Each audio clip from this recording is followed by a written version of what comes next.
Well, hi everyone, and thanks for joining us. I am really happy to be joined today by Megan Wolff, who is an occupational therapist. And what a title, Megan, you have.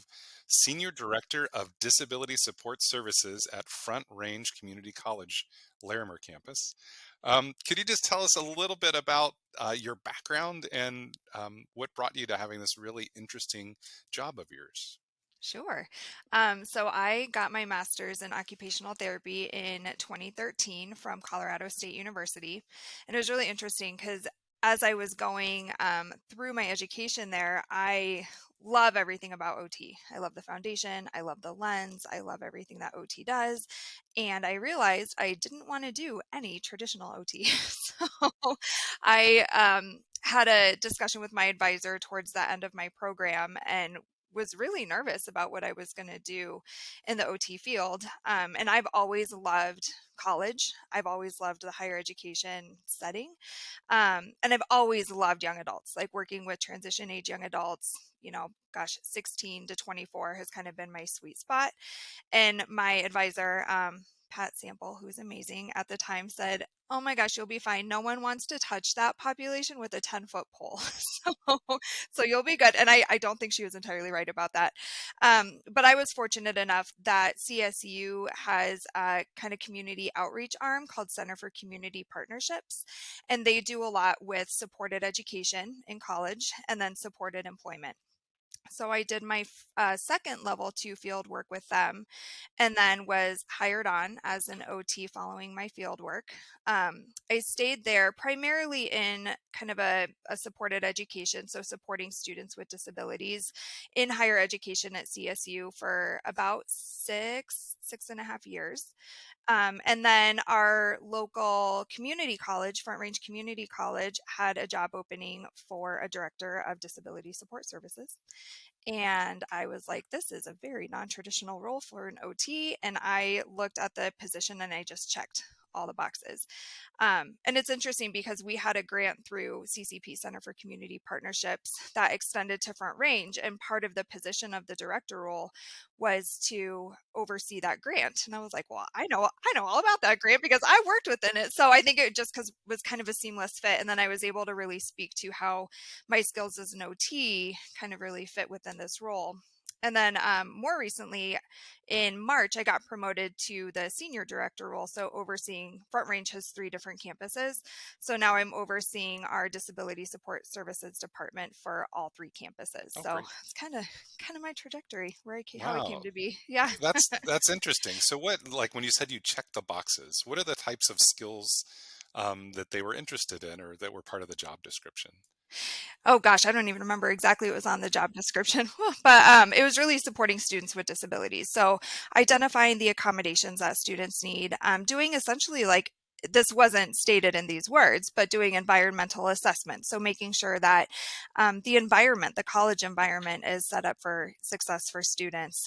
There's a lot around documentation. So it was just seamlessly aligned, which was really, really interesting. But a lot of it is, the crux of the job is supporting students with disabilities to be able to, access and be successful in their education. And that's done a lot by figuring out what strategies work. So looking at compensatory methods, accommodation, so accommodating the environment, accommodating, the way the occupation is done. So it was a good fit.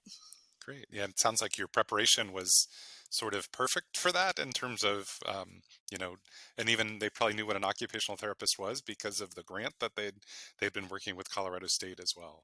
Yeah, well, I got lucky. My supervisor at the time, it's recently changed, but her sister is actually an occupational therapist as well. So she already had an even better idea. So I feel like I got lucky in that way, but yeah. Gotcha. I would think, and so I haven't looked at those job descriptions, but I imagine sort of a master's degree would be a minimum qualification. They would probably Yep. expect people to be, a background in rehabilitation counseling or social work tends to get thrown in there for whatever reason. And so, but Sometimes it's really specific. A lot of them are like a master's degree in higher education or a master's degree in education. So it's not as specific to like the disability side of things. I think OT is very rarely listed as, one of the degrees under the master's degree requirement. but it kind of falls within like or related field. We're the related field. So Which it seems like, and sometimes when you talk to occupational therapists, there's some of our fellow OT practitioners out there that are not really happy right now in some of the settings that they're working in. So it might be a good way to look and to use kind of our the beauty of our scope of practice, that we do lots and lots and lots of different things, but in a way that might be a little less traditional than yeah, typically. So yep, um, exactly. that's excellent. So I think most of us, or all of us, are probably pretty familiar with, the free and appropriate public education, so that, kids that have, or young adults in high school have, 504 plans or IEPs and some of the educational mandates that are required. What happens, once they graduate or they leave high school? How is that different from those high school accommodations, and what the accommodations that they're entitled to at a community college, a technical college, or a university? Sure. So FAPE, free and appropriate public education, actually does not apply at the higher education level. So that's really specific to K through 12. And then IDEA also ends at high school. So IDEA also does not apply. So we don't use IEPs.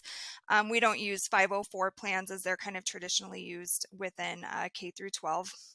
And one of the big differences with accommodations at the higher education level is that K through 12 can provide modifications to curriculum. So, reduced questions on exams or reduced amounts of homework. We typically cannot provide that at the college level because we have to meet certain technical standards, usually either set forth by the state or for more career and technical education by the accrediting agencies. So the laws that we follow still allow us to provide accommodations to make sure that students can equitably access their education, but we don't also guarantee success. So again, success is more K through 12, access is higher ed. We do follow the ADA, so the Americans with Disabilities Act. So higher education typically falls under Titles 2, 3, and 5. Title II is specific to any colleges or universities that receive any federal funding. Title III is any public place of accommodation, so that actually includes any private colleges. And then Title V just prevents retaliation, so that's a little more peripherally, I guess, involved. But that really says that we cannot discriminate on the basis of disability. So that enables us to provide accommodations. So it states that post-secondary institutions must ensure effective communication and accommodations. And then the Amendments Act of 2008 actually really broadened the scope of the ADA. And one of the purposes of that was to include more students with disabilities in higher education. So I've gotten some comments from instructors that, well, we have more students than we've ever had before. You're providing more accommodations than you have. Why is that? And that really was the purpose of the Amendments Act. We do follow the sections 504 and 508 of the Rehabilitation Act of 1973. So that is in line with K through 12. So section 504, requires schools to make programs accessible to qualified students with disabilities. And then 508 requires federal agencies to make their information and communication technology accessible. So we have to make sure that all of the communications we're sending out and the technology that we're using are fully accessible for students with disabilities. Another one that applies that I think is not very intuitive is the Fair Housing Amendments Act. This doesn't apply to me. We don't have a residential component on our community college campuses, but it would apply to any colleges where there are residence halls. So if students are living on campus, the Fair Housing Amendments Act really pertains to service animals and emotional support animals kind of within the residence hall. So another law that applies to college students with disabilities, but is really specific to those universities and colleges that have residence halls. Yeah, I when I used to do clinical placements, and had a close relationship with our ADA coordinator to make sure we were following through, and making sure that students had access to the supports they needed. Um, his favorite line was, "You can say yes to anything, but if you're going to say no to anything, I need to know first, and I need to make sure that you're following the law." Um, and so is the concept of reasonable accommodations, as we think about the ADA and accommodations in the workplace, does that kind of go for college accessibility as well? Yes, absolutely. They look very, very similar. So anything reasonable, right, doesn't create a fundamental alteration in the class. So again, that's where we're looking at those technical standards. So making sure that the student is still meeting the technical standards with the accommodation, and in 99% of cases they are. And then nothing that could provide any harm to anyone, but then nothing that creates an undue burden. And again, 99% of the accommodations that are requested are absolutely reasonable accommodations.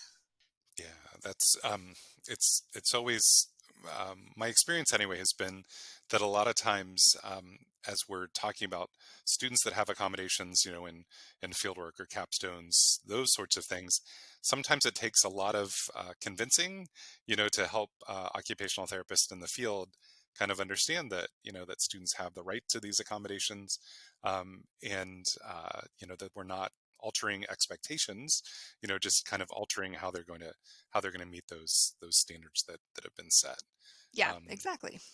yeah, and so it's also just kind of historically, it seems that sadly, the medical field seems to be one of the places that um, instructors are maybe least open to accommodations.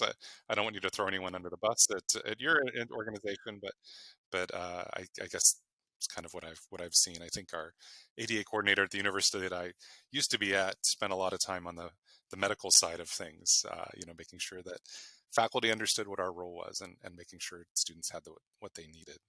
Yeah, it is ironic. We have a nursing program and like medical assisting and stuff like that. And our, I feel like nationally, that's kind of an issue where even though these fields work with people with disabilities, they're not quite as open to having kind of people with disabilities employed in those types of positions.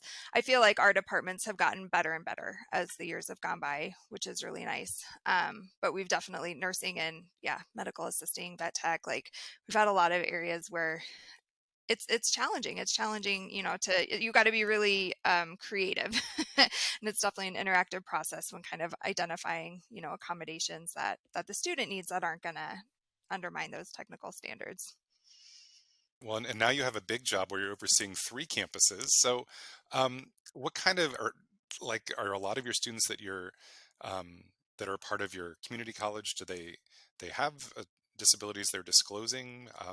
And if so, what kind of disabilities or what kind of accommodations are they looking for?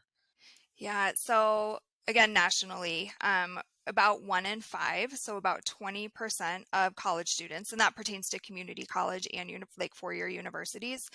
About 20% of college students have a disability and could potentially benefit from having accommodations. So I always tell instructors, if you have a classroom of 25 to 30 students, you can reasonably expect that 5 or 6 of those students it has a disability. Many are invisible and might need or might have accommodations. Not everyone who has a disability needs accommodations. So it's nowhere near 20% of the student body that is disclosing. So students do need to self-advocate and like self-disclose. So that's another big difference from K through 12. But then they come to us and request those accommodations. So they do need to disclose that they have a disability to my office. And then I'd say about, and I just ran these numbers not too long ago. Typically, 8 to 12% of students are of the student body are requesting accommodations, but we know that 20% of students have disabilities, which is where universal design for learning comes in really handy. But we get about 8 to 12% of the student population, and this is really specific to Front Range, but the most common diagnoses that we're seeing are ADHD. And our numbers of students who have ADHD and are requesting accommodations has skyrocketed since the pandemic. I think online learning presented a really large challenge for a lot of those students. And then I think students recognize that when they have a little bit more flexibility, I think instructors were much more flexible during the pandemic, that when they have flexibility, they tend to be more successful. So then we're seeing those increases of students with ADHD. Another thing that came out of the pandemic, sorry, was I think, an exacerbation of mental health diagnoses. So we also saw an increase in the number of students with mental health diagnoses. So we work with students who have depression, anxiety, OCD, bipolar disorder, etc. So that's about a little over a third of our population. And then the next largest is students who have learning disabilities. So dyscalculia, dyslexia, auditory processing disorders, nonverbal learning disorder. And I'd say about 1 in 5 of our students have a learning disability. And the majority of our students have multiple diagnoses. So they have co-occurring diagnoses. Some definitely just have their, anxiety and isolation. But we do get a lot of students who have anxiety, ADHD, and a learning disability. So it's never just, well, sometimes it's just one diagnosis, but a lot of times it's not. Um, and the numbers of students who have autism has also really increased in the last few years, which for me, that's a population that I love to work with. So that's been really cool to see. And obviously, a lot more emphasis on encouraging people with disabilities to go on to get higher education, which is a really positive thing for everyone, I think. So the way that works is they'll present to you medical diagnoses. So that's coming from a physician, a psychologist, a counselor, and then you get that. And then what happens once what is your job or your office's job in terms of kind of validating uh, that information and then determining what's a reasonable accommodation? What's that process look like? So students will come to us and request what we call just like an intake appointment so that they can come in and really discuss kind of their academic strengths, academic barriers or needs, what works well for them, what doesn't work well for them, and just kind of the impact that their diagnosis or symptoms of their diagnosis or diagnoses have on academics. Documentation is interesting. So all colleges and universities have maybe slightly different standards when it comes to documentation. Our kind of guiding, like our national association is ahead, so the Association for Higher Education and Disability. And their guidance is that the student self-report should be the primary form of documentation. So what the student is reporting are their barriers, are their challenges, are their strengths, their needs. That should be primary form. Secondary is our professional expertise. And I've been working with students with disabilities in higher education for over a decade. So I definitely have some expertise under my belt. And then tertiary is actually that medical documentation, or we also accept IEPs or 504 plans if a student had those, in K through 12. But a student will come in and do an intake, and we'll kind of, based on what they're telling us, some students know exactly what accommodations they want to request. Not their first rodeo. They may have had accommodations in high school or at a previous higher ed institution. And we'll just kind of talk about, how those accommodations are going to help to remove a barrier. So it's kind of the biggest thing. How do these accommodations remove an academic barrier? A lot of students, though, don't know. They don't know what they don't know. So they don't know exactly what they're needing. So they'll come to us and we'll just talk through different academic areas. What does testing look like for you? How does the environment, do you tend to have enough time to take exams? And if not, why is that? Is it taking longer to process? Is it the environment? So we'll really kind of guide them through, talking about different academic areas. And then that helps us to identify the accommodations that are going to be like the most beneficial and appropriate for them. We'll review documentation if they have it. If they don't, and this is where colleges, like different institutions, differ in their policies, we can refer them out to get different assessments. But especially when we're thinking about diversity, equity, and inclusion, going to get testing for ADHD or for learning disabilities or anything typically costs thousands of dollars. And I'm working with community college students who typically don't just have thousands of dollars in their back pocket. So that presents a huge barrier. So when we're thinking about, DEI, I don't want to create more barriers for a lot of my students who are already, marginalized just based on their identities. So I'll support them with kind of getting the accommodations that they need set up. and getting them supported with, going out to assessments and finding places that have sliding fee scales, or getting them connected. We have on-site counselors, which is really helpful. So they don't have a cost associated with, being able to see a counselor. So we'll kind of do workarounds where we need to, but we'll also fully accept documentation from any medical provider. And like I said, IEPs and 504 plans, just to review what accommodations are going to be most helpful. Well, I just think that's where an occupational therapist in your role is such a, a huge benefit to you. And you just wonder, someone that has a higher ed preparation coming into this, that, is learning about policies and procedures, and how, how that, um, how unprepared they probably are in terms of this. So I'm glad you're doing what you're doing. Do you do you also like, if a student's having difficulty, do faculty sometimes kind of say, maybe you ought to go to, talk to somebody over in disability services, or how does that work? Ideally, they do. We have some faculty who are incredible about that. I get a lot of referrals from our math faculty, because math tends to be a subject where a lot of people struggle, but a lot of the students that we work with, they particularly struggle in math, not all of them. Our nursing department actually has been phenomenal about that lately, about referring students to us if they find that, they're struggling or have reported that they have anxiety and it's impacting their ability to take exams and do well on them.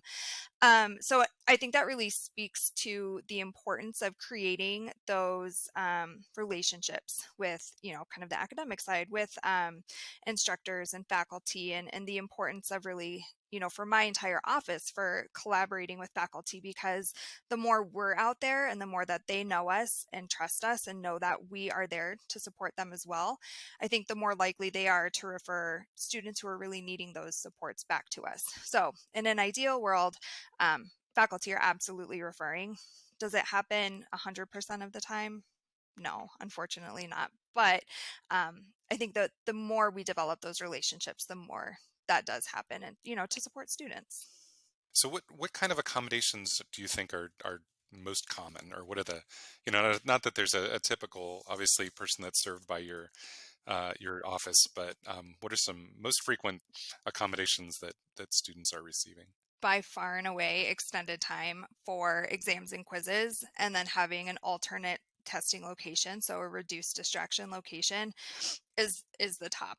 And that, I feel like, probably goes for, I mean, I can only speak to Front Range, but it probably goes for a lot of colleges and universities, because that accommodation really supports students with like a variety of barriers. So with processing needs, with sensory sensitivities, also another great reason to be an OT in this role, because that is huge. So, I mean, it just supports so many students. But other ones that we found to be really helpful are audio recording lectures, especially for students who have any sort of attention deficits or barriers, students who struggle to take effective notes. And we do work with students on those types of skills as well, because we always want to be helping students to build their skills. But we've got some pretty cool assistive technology to help with that stuff. So we use a program, we use a lot of different programs for recording lectures. One that students tend to really like is called Glean. So you can upload your PowerPoint to it, essentially sync the recording to the PowerPoint, put in your own notes, tag areas of the lecture that you want to go back to. So they've really developed this program with college students in mind. So it's been super beneficial, but there's other recording, like fireflies.ai is great, otter.ai has been phenomenal. So our students have really benefited from being able to audio record lectures, just to help improve their learning of the material. They're interacting with it differently. They're able to engage, in more active learning strategies with it.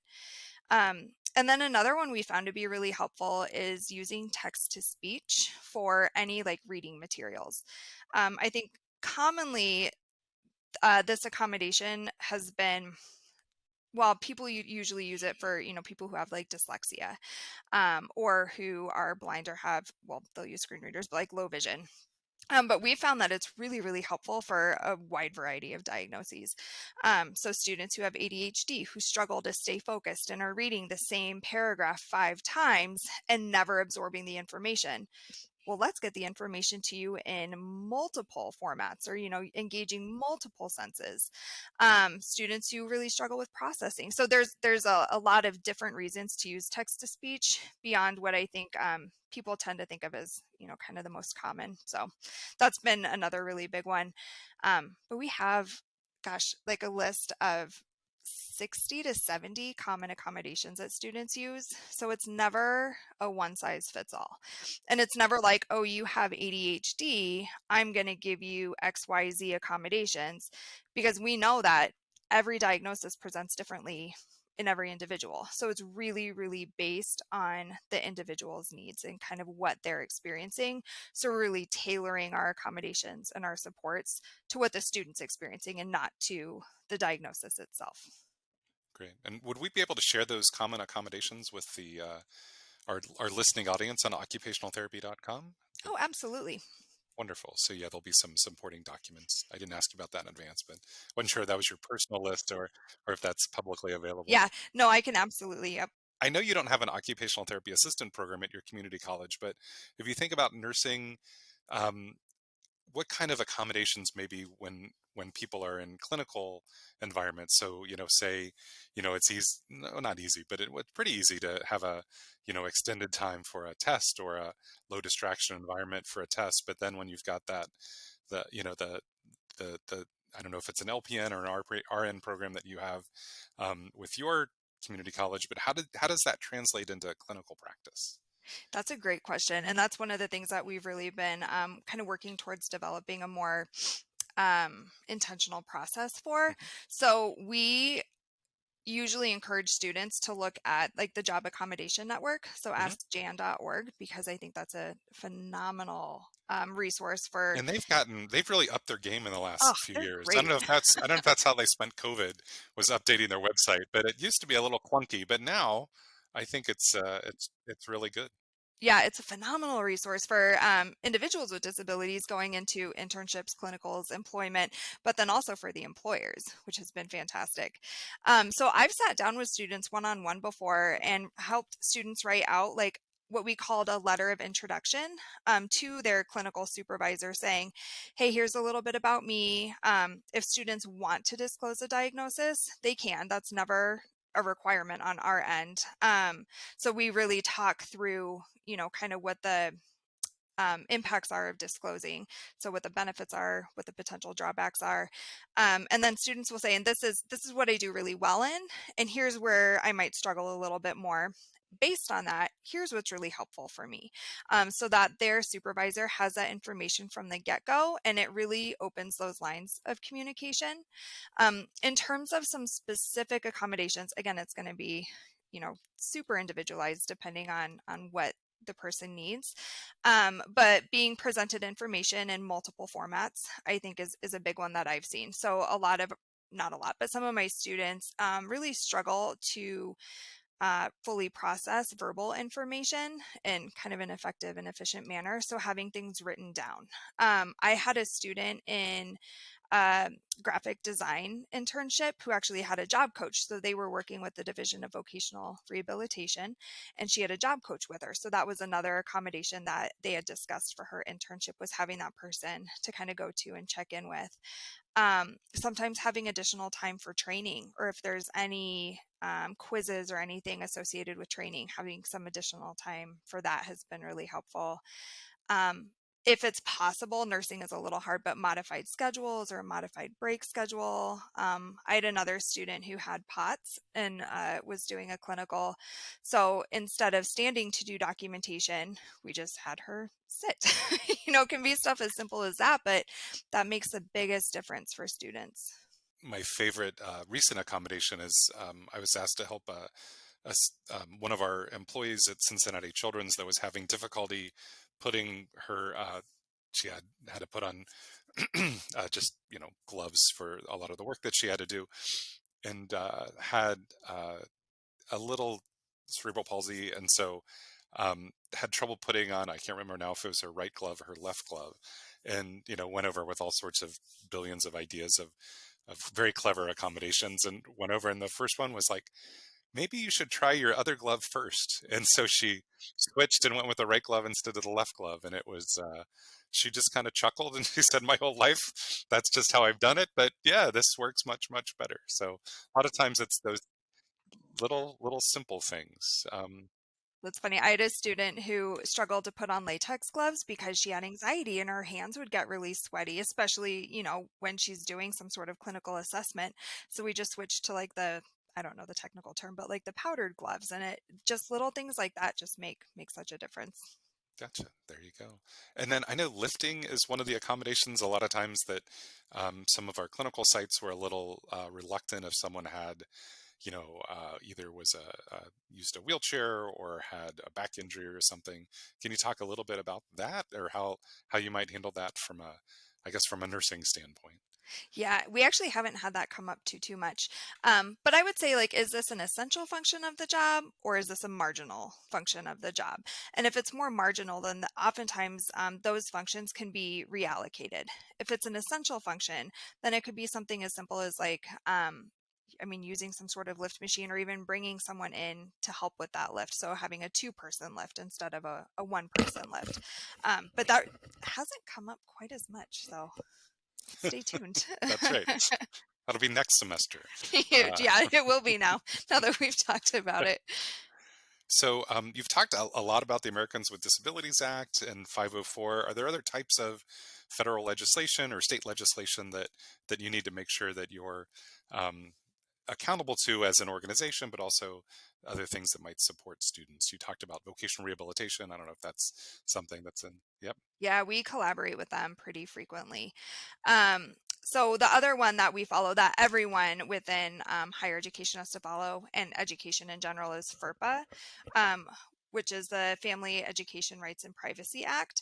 So that just says that we can't provide any information that isn't already readily available on like a website to anyone beyond the student unless we're given explicit permission from the student to do so.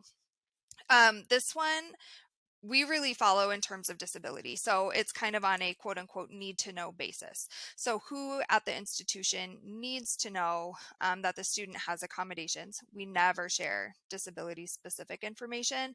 We'll share if a student, needs accommodations and what those accommodations are, if they've given us permission to share that with their instructors or potentially with their advisor, if that's going to be helpful. But another area in which FERPA has really come up is we do a lot of work and a lot of collaboration with concurrent enrollment. So we have a lot of concurrently enrolled students, so students who are still in high school and are taking college classes or classes for college credit. When students are enrolled in college classes, we treat them as an adult. So we follow FERPA very differently than K through 12.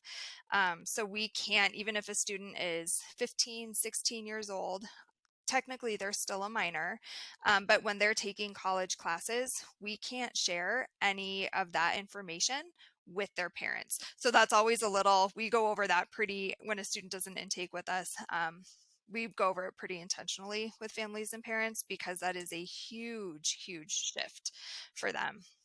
Speaking as the father of a now sophomore in college, yeah, it's amazing how little information we get about that, other than the bill. That's the one thing we get full access to is the billing for college. So that part is good. But it does make sense to maintain, students' privacy and helping them. That's part of our transition into life, right? Is to be accountable to ourselves and not necessarily just to mom and dad. Um, It's a nice bridge. Concurrent enrollment, especially for all students, but especially for students with disabilities, is a really fantastic bridge between K through 12 and having your parents very involved for the most part, to college, where the onus of responsibility is really on the student. Concurrent enrollment really provides that bridge. So I would encourage any student in high school, whether or not you have a disability, to take concurrent enrollment classes because it's free college. that that helps as well. Absolutely. So let's talk a lot or a little bit about your occupational therapy skills. And I understand there's maybe another occupational therapist, or maybe even a third occupational therapist that started today with you. Or occupational therapy, eventually an occupational therapist. So, talk about how occupational therapy really benefits your job, or how you're able to do that because you're an occupational therapist. Yeah, I think a huge piece of it is just the lens that we have as OTs is so different than the lens of someone who's coming just from, not just, but from higher education. So we're really looking, I always, my students grumble a little bit with, the theoretical models and stuff like that, but I really always do go back to like the PEO. That's kind of like the foundation of what we use, when we're considering accommodations, when we're considering environmental adjustments. But at the end of the day, we're really, supporting the student in their role as a student to be able to fully engage and fully participate in their classes, in activities on campus, and figuring out, compensatory methods, modifications, how can we build the student skills and strategies? How can we adjust the environment? So, I mean, this role really does come down to that. So it's shocking to me that OTs haven't been in higher ed a little bit more, especially as we consider that students in college are in kind of a constant state of transition. And oftentimes OTs are working with people through transitions. Transitioning from high school to college and having to develop effective executive functioning skills, effective study skills, and then transitioning from, well, always transitioning, from semester to semester, but then even that transition that we were kind of speaking a little bit about earlier from college to the workplace. Okay, well, how do the accommodations now that you've had in college, what do those look like in the workplace? How do you request those? So as an OT, we're kind of constantly working with people in transition. Um, and then I think too, thinking kind of more big picture when we think about occupational justice, are the students that we're working with, students with disabilities in higher ed, um, do they have the opportunities that all of the other students have? And if not, what can we as OTs do to make sure that they do have those opportunities? So, um, gosh, there's so many different ways, Dennis. And so, who is the other occupational therapist that is in your group now? That is right across the hall from me. So we have another OT, Shay McCowan. So Shay and I actually just presented at AOTA together, which was super fun. So Shay does a lot. She's a coordinator, a disability support services coordinator. So she does a lot more like one-on-one work with students. So doing a lot of the intakes. She does a lot with assistive technology. So we get to do assistive. So again, another great fit. But assistive tech, for students to be able to get their accommodations and implement their accommodations. She'll do assistive technology evaluations. So to see, what type of tech, and a lot of tech is mainstream and people just don't know about it. But what type of tech is going to really support students again in their role as a student. And then she'll do kind of ongoing support meetings. So again, supporting students with developing the skills and strategies that they need to be successful in college, but then even beyond. So I talked about executive functioning. How do you effectively manage your time? How do you effectively manage your medication? Like if you have ADHD and you're not taking your medication consistently, well, that is absolutely going to impact your kind of ability, to perform well as a student. So how can we support you with effectively managing your meds so that, as a student, you're able to really kind of focus on the things that you're needing to focus on. And then we did just have a level 2 fieldwork student start today, and yeah, I'm so excited. She's going to be phenomenal. She did a level 1 with us in the spring, so it's a nice transition into level 2. But she'll get to work one-on-one with students, who are requesting accommodations and needing supports. And then we actually have an OT-based supported education program through our department as well, where we provide kind of a higher level of support to students who have some needs that go kind of above and beyond accommodations. So she'll get to work with those students as well in that program. So that would be more mentoring, social support types of stuff, or what would happen in that? Yeah, so we really, again, because it's OT based, get to look at students very, very holistically with that. So we use the COPM, a modified version of the Canadian Occupational Performance Measure. Um, and we look at students kind of across 10 areas. So executive functioning and academics are just two of those. We'll also look at kind of general health and wellness, independent living, stress and anxiety management. That's a big one. um, Accessing the community, so stuff like that. And we'll really use the COPM to hone in and determine which of those areas a student is needing and wanting to focus on the most, and then develop kind of like an intervention plan. We don't call it that just because it sounds kind of clinical, but we'll develop like a coaching plan with the student to really develop skills and strategies, utilize assistive tech and apps, and then connect them to other community and campus resources, just to support their performance in those areas. So that is much more, I mean, I think it's all OT, but that is really, that supported ed program is very OT based. Wonderful. So would Shay consider what she's doing occupational therapy? Does she how does that work?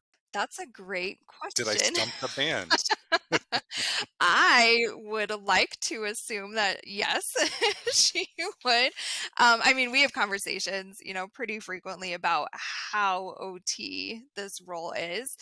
We've both maintained our OT like registration and licensure. So I'm going to say yes. I'm going to ask her after this, but I'm going to say yes. She would. You could have a survey and see who answers it. So was your AOTA talk well attended? Was it a lot of people interested? Yeah, so that one was actually a little more specific. So we work with a lot of students who have, intersecting identities, oftentimes intersecting marginalized identities. So we work with a lot of students who are gender diverse. So students who are gender non-binary or transgender, or, there's um, a lot of different identities kind of under that gender diverse umbrella. And we know that the number of students who have disabilities and the number of students who are gender diverse, there's a little bit of a correlation there.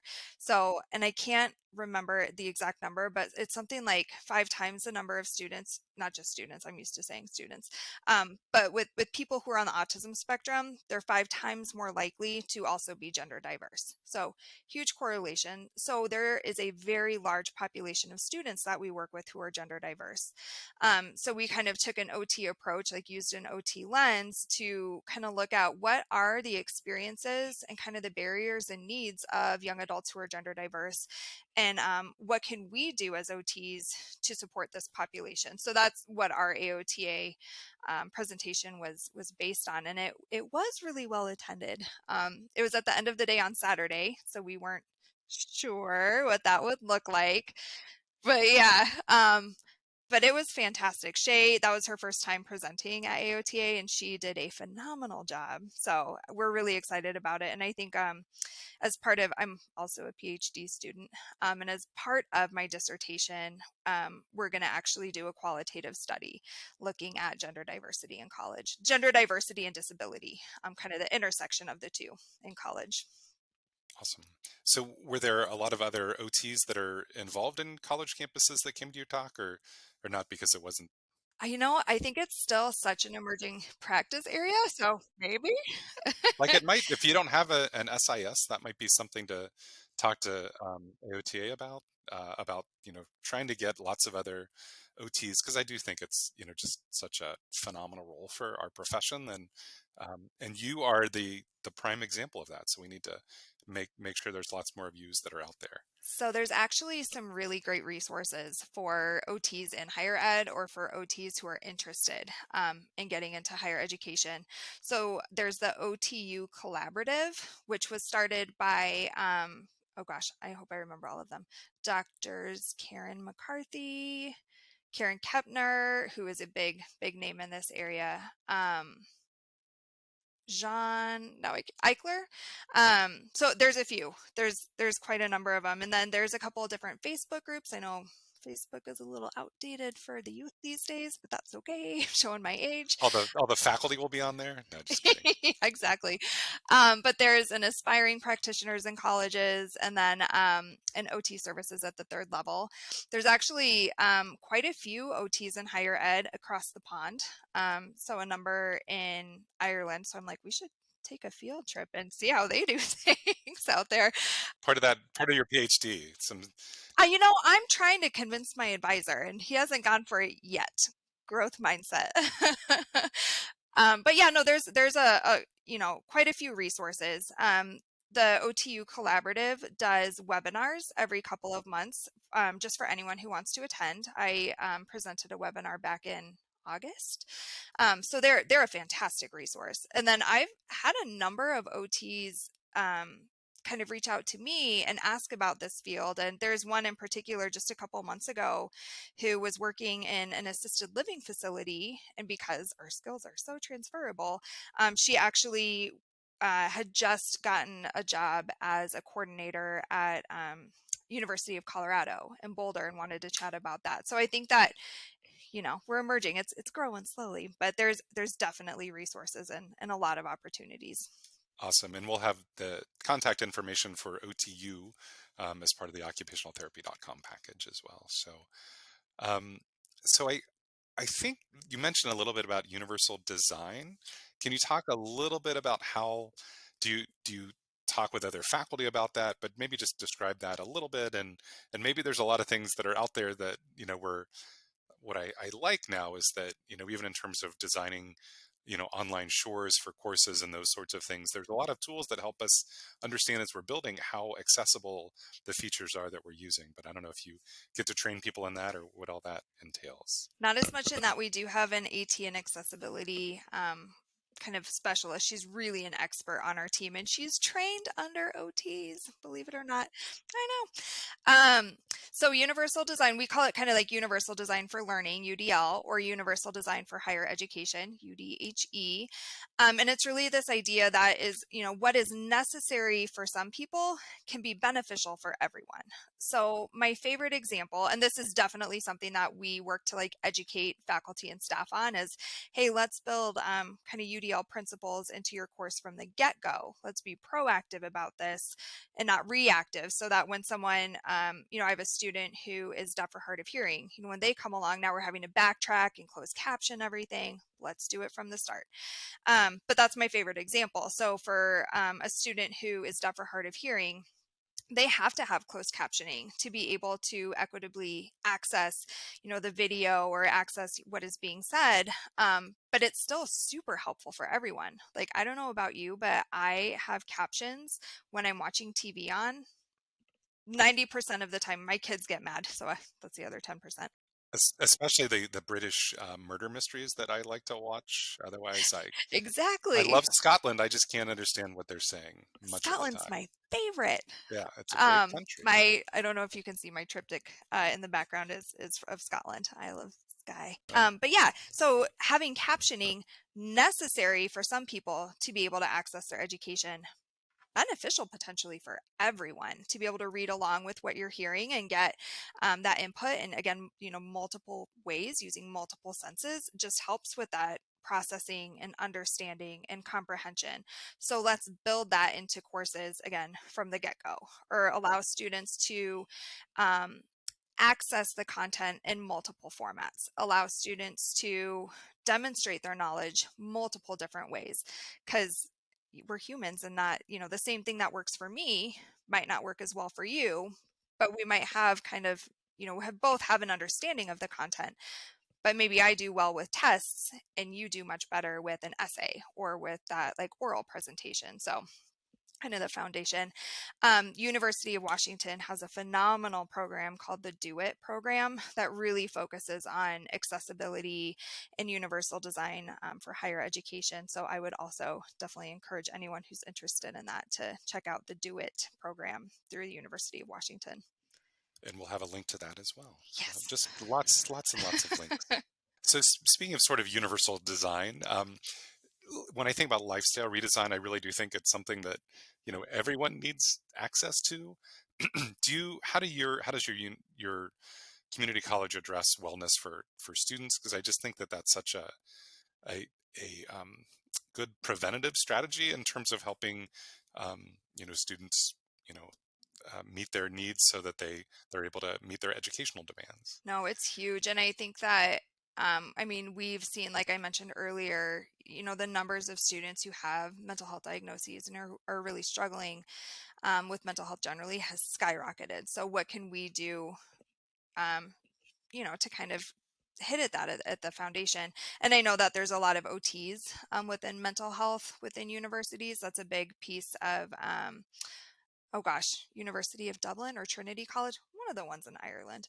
Um, but we at Front Range have free counseling for all of our students. So any student who's taking credits at Front Range has access to counselors. So free counseling, whether it's on site or remote. So we want to make sure, we're meeting students kind of where they're at.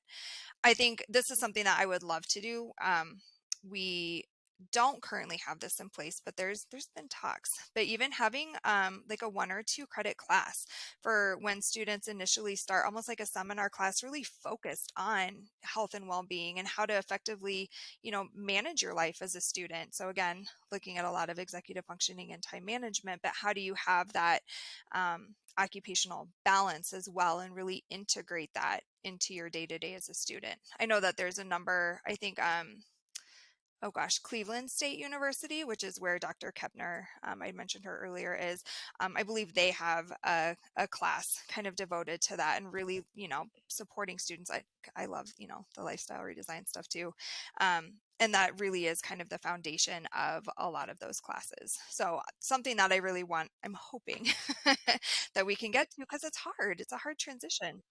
One of the things USC's done really well is they have OTs that are embedded in their, like, even in their health plans, so that the student health insurance is going to cover a certain number of OT visits. And I just think it makes such good sense. We bring just different tools to the table than maybe a typical counselor, social worker, even PhD psychologist would bring to the table, that can be kind of a quick in and out potentially for just helping students develop some strategies. I know. I wish that was universal. Like, it's such a huge thing for OTs to advocate for, is to be integrated within, the university health center, health network.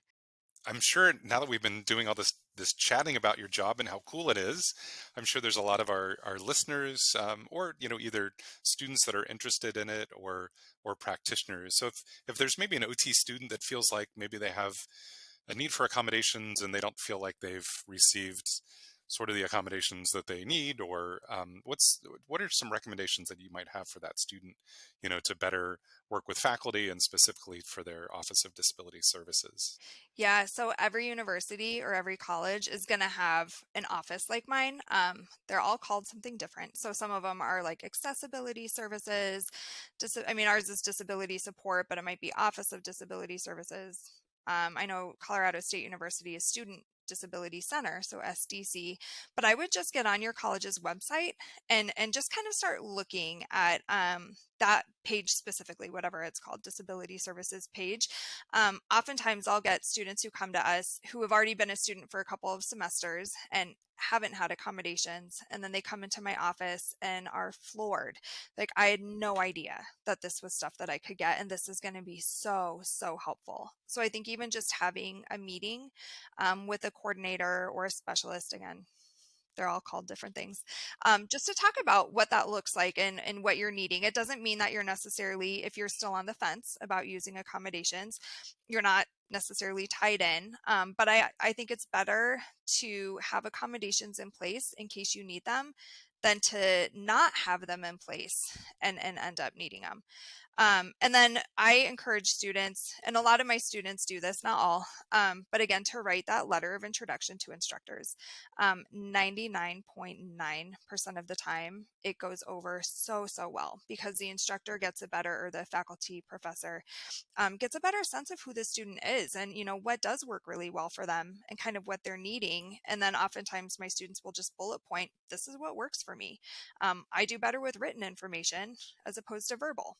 Great. So now the instructor or the professor knows that. But yeah, I would say just kind of just meet, just to see what disability services could potentially do. Absolutely. And then for practitioners that maybe are looking to do something a little different, what is your recommendation for? You mentioned there's all different types of offices and different names that are out there. So if they're interested, maybe start just going to a university job posting and seeing what's out there? Yes, I think oftentimes OTs, especially newer practitioners, will pigeonhole themselves into a position that specifically says this is for an OT. This is an OT position. But with our skills and our lens, there's so much more that we can do beyond just those specific like OT positions. So again, we're the or related field. That's us, even if it doesn't specifically mention OT. But I would look at higher ed, job openings, positions, and even if you are able just to get some experience working with young adults with disabilities, that is a huge opening into this field. And again, really identifying a lot of those transferable skills, which again align really, really well. So even looking at what do these offices do, and how do my skills as an OT, even if I haven't worked in this setting before, how do my skills align with what is required of the positions?